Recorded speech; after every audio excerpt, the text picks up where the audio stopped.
Bom dia, segundo ano. Estamos aqui para terminar com a nossa apostila, do nosso primeiro bimestre. Ela tratou basicamente do realismo em Portugal e no Brasil. A gente começou através dela falando, do realismo em Portugal, com a obra de Eça de Queiroz. Fizemos, os resumos, trabalhamos com a cidade de Serras, o Primo Basílio, os Maias, e logo depois passamos aí para a aula de realismo no Brasil, com Machado de Assis, e posteriormente naturalismo com a Luiz de Azevedo. Então eu trouxe um quadrinho aqui para vocês que ele vai colocar as duas diferenças aí de uma escola para outra. Então nós temos o quadrinho aqui do realismo e do naturalismo. Eu quero depois eu volto e mando a foto para vocês no WhatsApp do quadrinho, tá bom? Para ser uma forma aí, quem quiser anotar, de reorganizar. Então eu trouxe aqui para vocês, primeiramente, o nosso realismo aqui, olha, se observarem bem no alto. Então o realismo eu coloquei para vocês que ele é como uma escola e o naturalismo como uma tendência. Então o que eu queria que vocês observassem? Quando a gente fala de realismo, naturalismo em Portugal, ele era visto, tá, apenas como uma escola só. Porque o nosso Eça de Queiroz, através de seus romances, principalmente de tese, ele conseguiu colocar nas suas obras, resumir essas duas tendências, realistas e naturalistas. Então, em Portugal, nós usamos o termo realismo, naturalismo. No Brasil, por causa do nosso gênio Machado de Assis, né, ele é considerado a própria escola literária, houve essa questão de dividir, né, de certa forma, essa escola. Então a gente passou a entender o realismo como uma escola e o nosso naturalismo aqui como uma tendência. Quando a gente fala em realismo, nós vamos falar de romance psicológico, documental. Então, o que é isso, gente? Romance psicológico. Todas as obras que nós fomos analisando, Machado, os contos, Dom Casmurro, Memórias Póstumas que vocês leram, o que a gente observa? Ele está focado em descrever ali, não especificamente o ambiente onde se passa, o espaço, mas descrever as tendências de cada personagem, principalmente fazendo crítica social às instituições da época, né? Lembrando vocês que a obra que inaugurou o realismo naturalismo no Brasil foi Memórias Póstumas de Brás Cubas, em 1881. Então, nós estamos falando aí, né, na nossa primeira metade do século XIX, tá? Então, se vocês imaginem em 1881 como quando se denunciava atrocidades, principalmente do dia a dia das pessoas, né? Crítica ao clero, crítica ao casamento, à instituição casamento, o que levava as pessoas a se contradizerem, a traírem, né? Como isso chocou a nossa sociedade. Então, quando a gente fala romance psicológico no realismo, nós estamos referindo, tá? O que seria esse romance psicológico aqui? Documental, gente, seria essa questão, tá? De analisar profundamente o íntimo do ser humano, o que levou ele a praticar determinados atos, né? Observar, analisar no profundo esse ser humano, tá?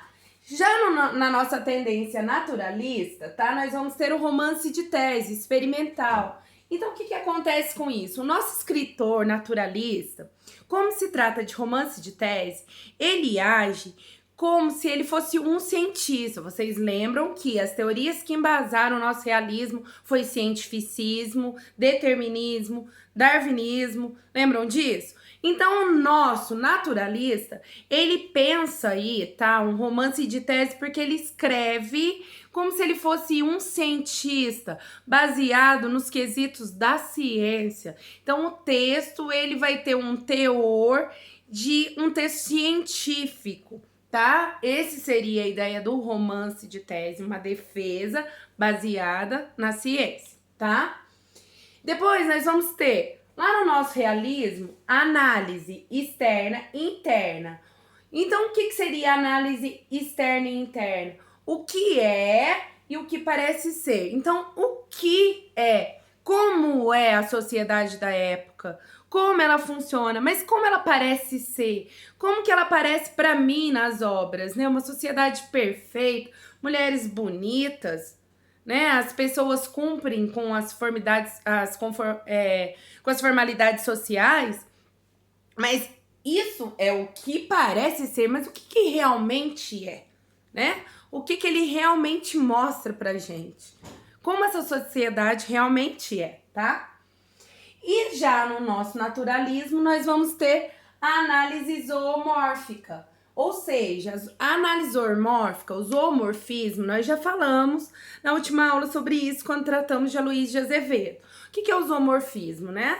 É colocar os seres humanos como animais, né? Não que não sejamos animais racionais, mas colocar como animais aí, como bichos, vamos pensar dessa forma. Então, na nossa análise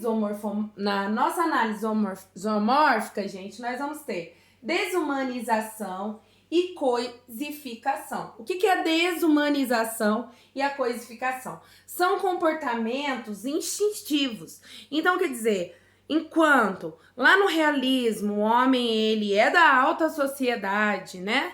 Ele está aí pleno na sua vida, né? Ele tem dinheiro, ele tem posses. No nosso naturalismo aqui, tá, gente? O homem, ele é instintivo. Ele é pobre, ele tem atos, ele age por esse instinto, né? Ele tem atos de desumanidade, certo? Aí nós vamos voltar aí. Quando a gente fala de realismo, nós temos ênfase psicológica.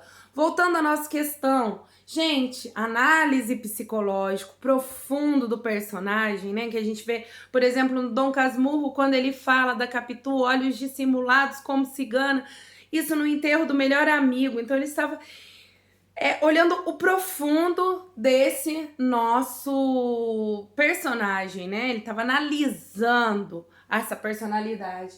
Enquanto no nosso naturalismo, nós vamos ter aqui, ó, ênfase biológica, gente. O nosso comportamento, os nossos instintos, né? Então, o que é essa ênfase biológica? Ele vai analisar os detalhes do corpo, o comportamento das pessoas nas mais diversas situações, quando essas pessoas elas agem por instinto, né, se soltam, cometem também atos ilícitos através desses instintos. Se vocês lembrarem ali, quando a gente analisou na aula passada o Curtiço, né, o nosso João Romão, ele agia por instinto, mas também pensando em ascender socialmente, né? Em largar de ser o dono de um cortiço pequenininho para ser dono do cortiço maior, né? Então, o instinto dele foi o quê? Primeiro de traição com a nossa coitada da Bertoleza, né? Então, quando falamos aí em naturalismo, gente, nossa ênfase vai ser biológica, por causa que ela vai analisar os instintos e os comportamentos, tá?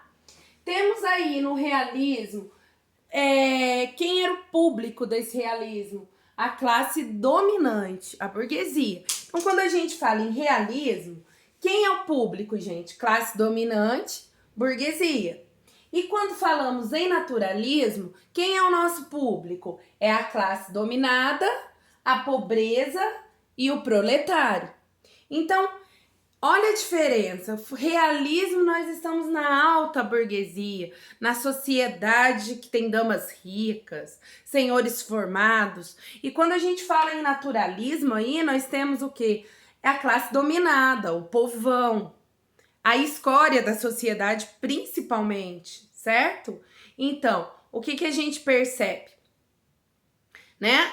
As realidades do realismo e do naturalismo são mostradas de forma diferente. Uma voltada para os pobres, para a pobreza, para o proletariado, e outra voltada para a burguesia, para as classes altas, certo? Quando a gente fala também em realismo, nós vamos ter aí em interpretação indireta. Então, o que seria isso? Quando Machado de Assis ele está narrando a história, por exemplo, do Brás, ele olha para você e fala: querido leitor, amado leitor. Às vezes ele fica meio estressadinho. Ah, leitor desatento. Então ele sempre está chamando o leitor para dentro da sua obra. É um recurso que a gente chama de metalinguagem, né? Ele usa muito disso nas obras. Então, o que seria essa interpretação indireta? Ele não me dá a resposta do que vai acontecer na obra. Ele não me fala, ó, Capitu traiu Bentinho, Capitu não traiu Bentinho, né? Ele provoca o leitor a chegar à sua própria conclusão, né? Então, diferente aí, ó, do nosso naturalismo, que a nossa interpretação do naturalismo, ela é direta. Então, ela já vem clara pra gente o que acontece, os fatos são relatados diretamente, mostrando pra gente o desencadeamento das ações, como elas terminam, o que sucede, e ela tem um final que não depende de mim, leitor, né, receptor do texto, interpretar. Na verdade, quem interpreta, né?